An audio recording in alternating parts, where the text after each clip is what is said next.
over here is my mom. At the age of 83, spirited Iona Stroud This is my husband here. has many pictures, and each one has a story. And this is one of my half brothers that was in Okinawa. Among the tales He and I were buddies. is that of her younger brother, Bobby Tait. I got a picture of his school picture, and they called him Pug Nose because he had little, so he used to call him Pug Nose. He was a good kid, though. Bobby was good.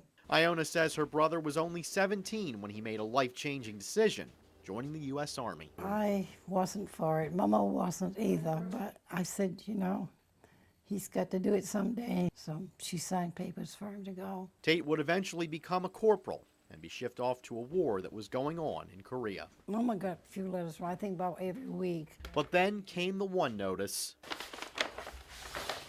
that Iona won't forget. The Department of Defense has received information that your relative has been reported as a prisoner of war. It's awful. In my heart, I felt we'd never see him again. And we didn't. It was a cold truth that would hit home after February 15, 1951, when Iona's family got word that as a POW, Bobby had died. He froze to death and starved to death. So that's not being good to anybody. It was bad news that she says hurt her mother the most. It was a hard time for her. Hard time. That was her little baby boy. Decades would pass, and while the Tait family had memories of Bobby, a hole was still there. His remains were never recovered overseas. That is, until last month. I was in my bedroom working, and this lady called me and said, "We found the remains of your brother, Bobby, or Robert."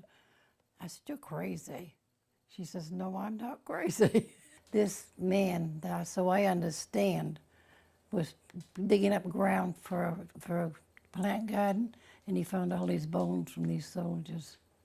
That's where my brother was. Now, more than half a century after his death, a hero from Maine is on his way home, It's hard to say. I mean, I don't know. where loved ones like Iona can't wait to welcome him. It's going to be a blessing. Yes.